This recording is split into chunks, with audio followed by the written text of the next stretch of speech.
नमस्कार बच्चों, कैसे हो आप। और आप अपने घर पे कोरोना रूपी महामारी से जद्दोजहद कर रहे हैं और इस महामारी से अपने आप का बचाव ही एक उपचार है। तो प्यारे बच्चों, आप अपने घर वालों का ध्यान रखें, आप अपना स्वयं का ध्यान रखें और इस महामारी से हम निश्चित रूप से निकल जाएंगे, क्योंकि जीवन में कुछ परेशानियां आती है, लेकिन हम भारतीय व्यक्ति हैं ना, ये हम बड़े वीर, दृढ़ निश्चयी और कर्तव्यनिष्ठ हैं और हम अपने आप को सावधानीपूर्वक सावधान रख कर के और इस बीमारी से निजात पा सकते हैं। आप अपने आसपास विशेष रूप से ध्यान रखें कि आप कोई इसके चपेट में न आ जाए। हमारी मुलाकात सोशल मीडिया के माध्यम से हो रही है और आज हम आपको पढ़ा रहे हैं हिंदी में पद्य भाग में आज हम आपको पढ़ा रहे हैं पाठ नंबर 1 कबीर। इसमें साखियाँ हैं। साखियों का अर्थ होता है सीख, यानी कबीरदास जी ने हमें कुछ ऐसी बातें बताई है जिसके माध्यम से हम अपने जीवन में कुछ नई जानकारियाँ प्राप्त कर सकते हैं। तो सबसे पहले दोस्तों हम बात करते हैं शब्दार्थ की। तो शब्दार्थ में सबसे पहले है शुभर। शुभर का मतलब होता है अच्छी तरह से भरा हुआ। दूसरा शब्दार्थ है केली। केली शब्द का अर्थ होता है क्रीड़ा। और तीसरा है मुक्ताफल। मुक्ताफल का अर्थ होता है मोती। फिर उसके बाद में दुलीचा। दुलीचा का मतलब होता है कालीन या छोटा सा आसन जिस पे हम बैठ करके प्रार्थना करते हैं। उसके बाद में स्वान का अर्थ कुत्ता होता है। झक मारना का मतलब होता है मजबूर होना। पखापकी का मतलब होता है पक्ष और विपक्ष। कारणे का मतलब होता है कारण। कारणे का अर्थ क्या होता है साथियों? कारण। और उसके बाद में सुजान। सुजान का मतलब होता है चतुर। काबा। काबा एक मुसलमानों का पवित्र तीर्थ स्थान है जिसे काबा बोलते हैं। निकट ही यानी पास में। मोठ चून। मोठ यानी मोटा और चून यानी आटा। सुरा का मतलब होता है शराब और टाटी यानी फट्टियों का, यानी बांस फट्टियों का जो एक बहुत बड़ा फल्ला होता है ना उसको। और बलिंडा का अर्थ होता है छप्पर की मजबूत लकड़ी। जो छप्पर बनाते हैं ना अपन घर में, उसके अंदर जो मजबूत लकड़ी होती है उसको हम बलिंडा बोलते हैं। सबसे पहले हम कबीरदास जी के बारे में परिचय ले लेते हैं। कबीरदास जी के जन्म और मृत्यु के बारे में किंवदंतियाँ प्रचलित है। कहा जाता है कि सन 1398 में काशी में उनका जन्म हुआ था और सन 1598 के आसपास मगहर में उनका देहांत हुआ था। कबीर ने विधिवत शिक्षा नहीं पाई, बल्कि सत्संग, पर्यटन और अनुभव के आधार पर उन्होंने अपने ज्ञान को प्राप्त किया था। भक्तिकालीन निर्गुण संत परंपरा के प्रमुख कवि कबीर की रचनाओं में मुख्य रूप से जो रचनाएं हैं वो है कबीर ग्रंथावली। ये जितनी भी रचनाएं हैं वो कबीर ग्रंथावली में संग्रहित की गई है। कुछ रचनाएं आपको गुरु ग्रंथ साहब में भी मिलेगी। कबीर के स्वभाव के बारे में यदि हम बात करें तो कबीर एक अत्यंत उदार, निर्भय और सद्ग्रस्त संत थे। राम और रहीम की एकता में विश्वास करते थे। वो सभी को मानते थे, लेकिन निर्गुण उपासक भी थे।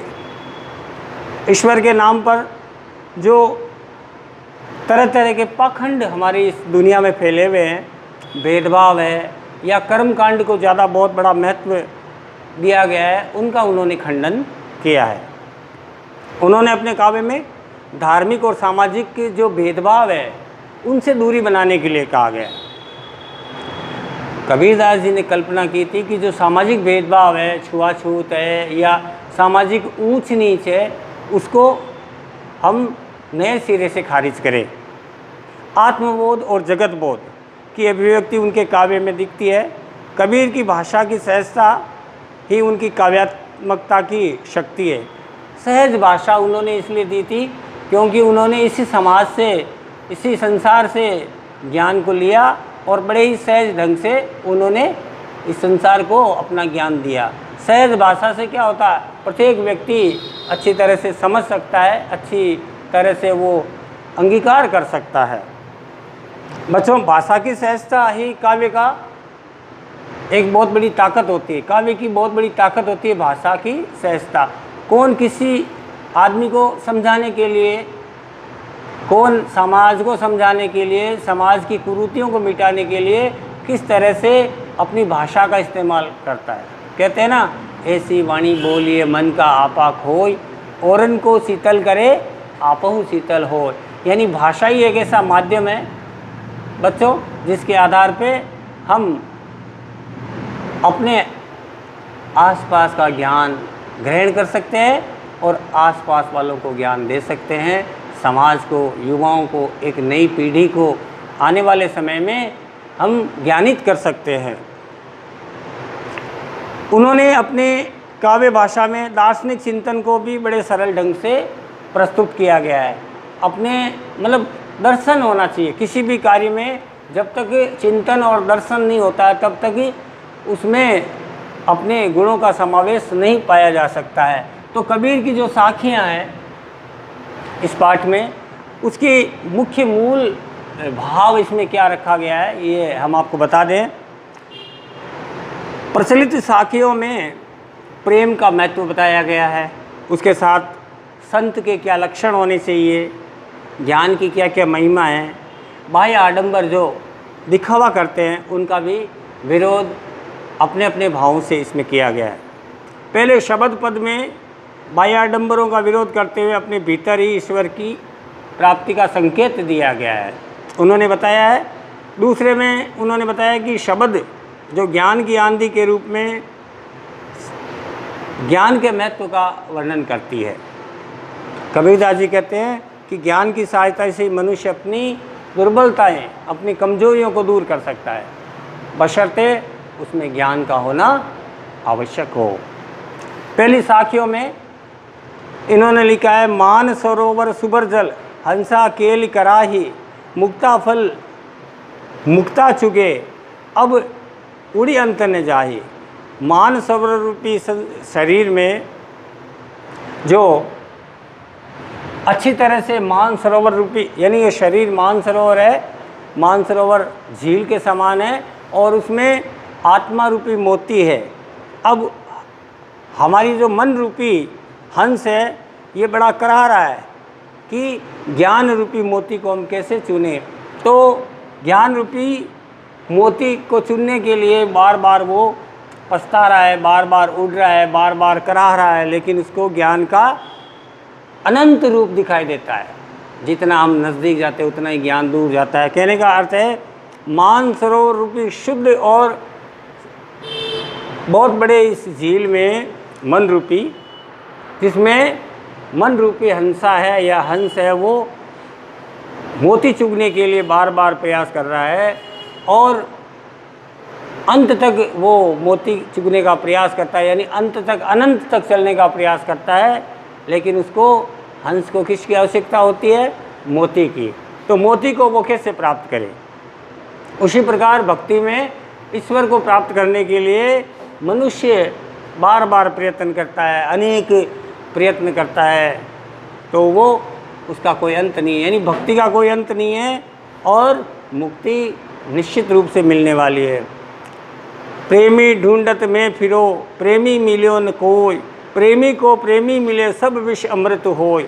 कबीरदास जी कहते हैं प्रेम को ढूंढने के लिए, प्रेमी को ढूंढने के लिए मैं बार बार इधर उधर प्रयास करता रहा, लेकिन मुझे कोई प्रेमी नहीं मिला। और जब मैंने ईश्वर से मन लगाया तो ईश्वर से आत्मा और परमात्मा की बात कही गई है कि मेरी आत्मा ने जब परमात्मा की लगन लगाई तो मुझे विश्व रूपी इस शरीर को भी अमृत रूपी उन्होंने बना दिया।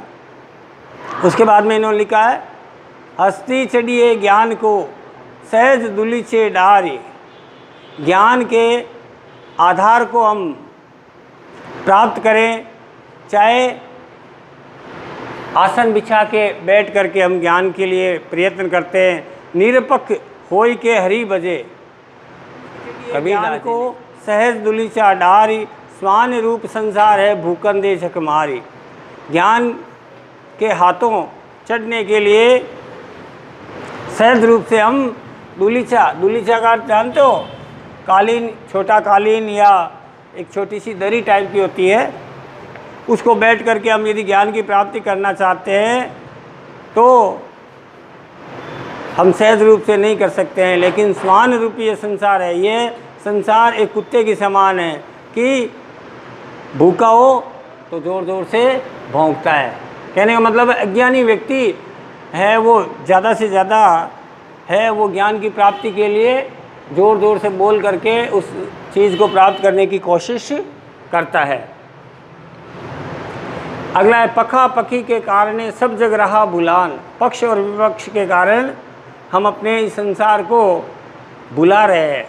यदि हम निरपक्ष होकर के निरपेक्ष रूप से हम भगवान की भक्ति करें तो ही इस हरि को बदले वही जाकर के एक सज्जन व्यक्ति कहला सकता है या सज्जन व्यक्ति बन सकता है।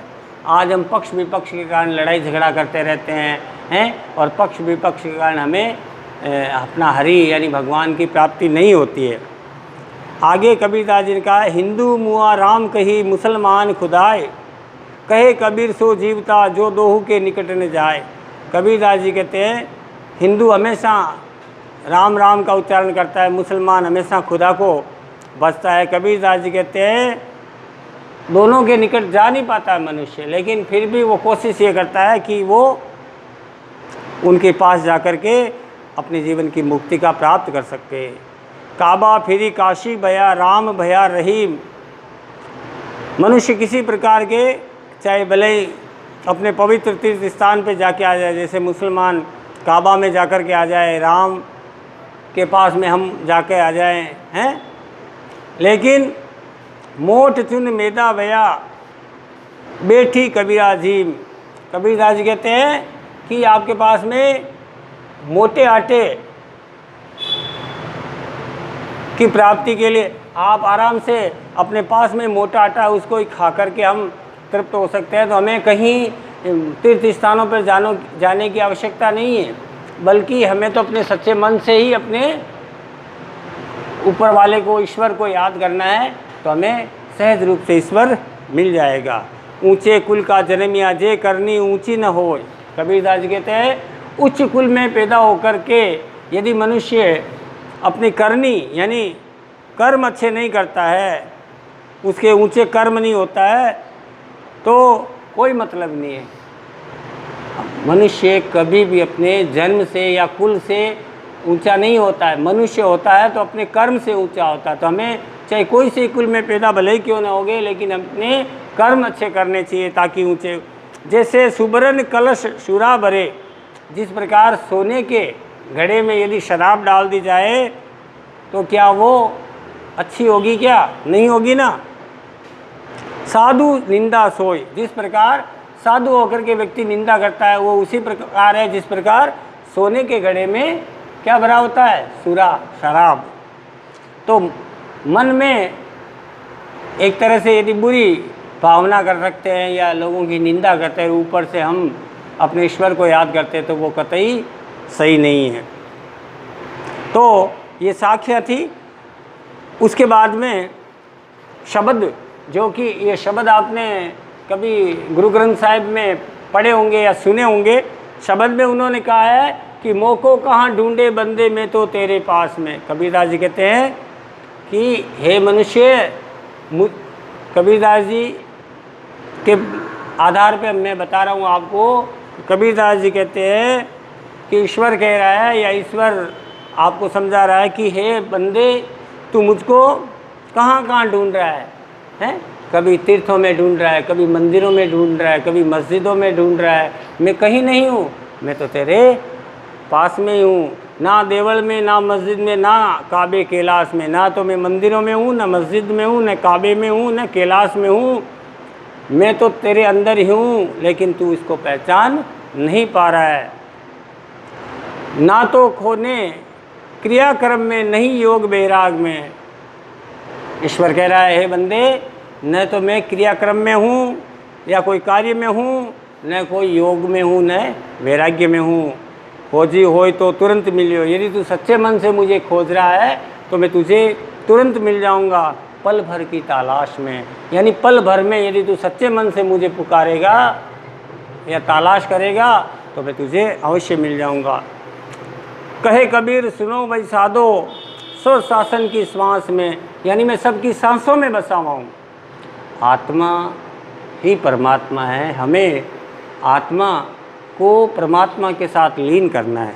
कबीरदास जी कहते हैं, हे सज्जनों सुनो, मैं तो, ईश्वर कह रहा है कि मैं तो अपनी सांस में ही बसा हुआ हूँ, हर सांस ईश्वर है, क्योंकि ईश्वर से ही सांस चलती है, ईश्वर ना चाहे तो ये सांस चल ही नहीं सकती है।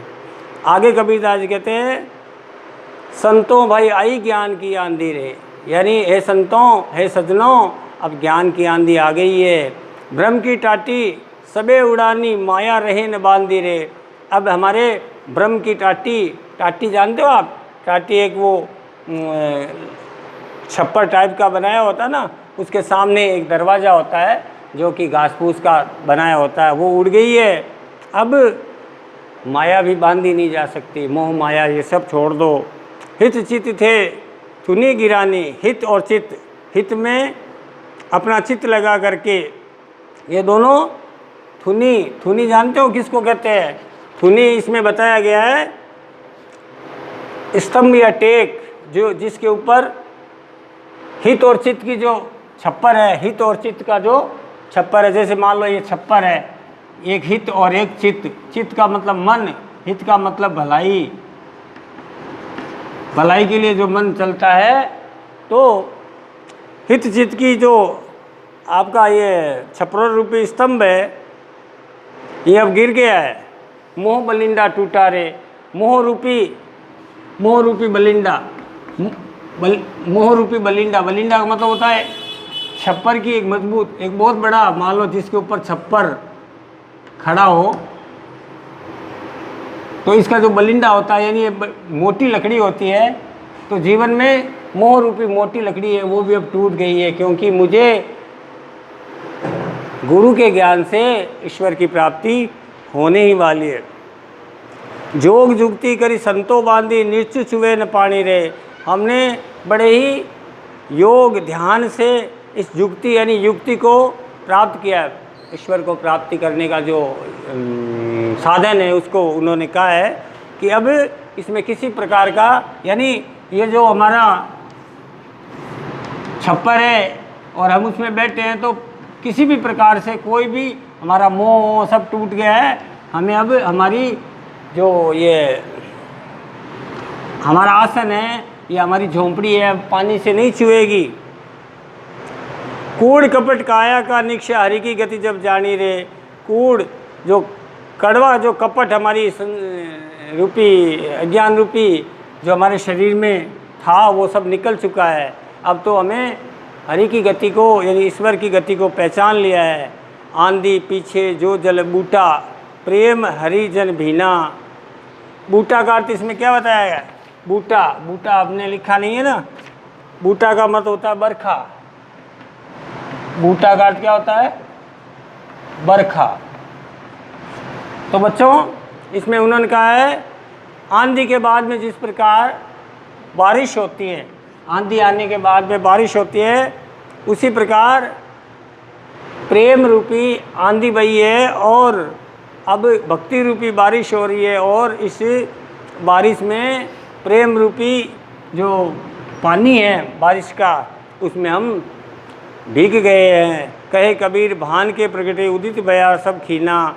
अब मेरे को वास्तविक ईश्वर का ज्ञान हो गया है, मुझे अब किसी की ज़रूरत नहीं है। अज्ञान रूपी अंधकार है, ये अंधेरा है, वो मेरे ऊपर से मिट चुका है और मैं आत्मा को परमात्मा के साथ जोड़ चुका हूँ। अब मुझे किसी की आवश्यकता नहीं है, क्योंकि अब आत्मा परमात्मा में मिल गई है। तो इस पाठ से बच्चों हमें निश्चित रूप से ज्ञान हो गया होगा कि हमें अपने ईश्वर की प्राप्ति के लिए किसी प्रकार का कोई भी आडंबर नहीं करना चाहिए, बल्कि अपने सांस को चलाने वाला ईश्वर है और इन ईश्वर को खोजने के लिए हमें कहीं जाने की आवश्यकता नहीं है।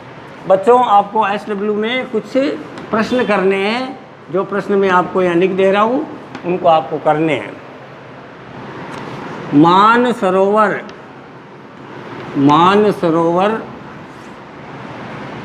से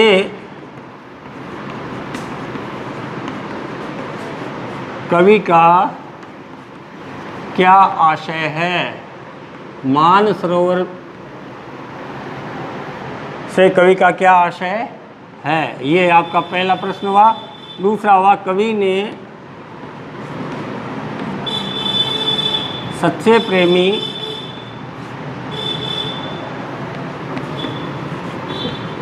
की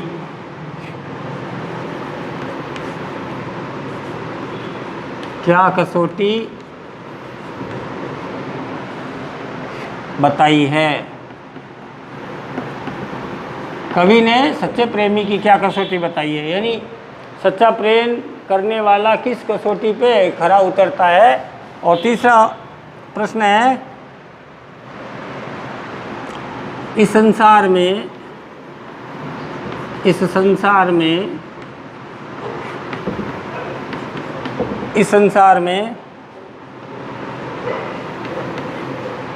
सच्चा संत कौन कहलाता है?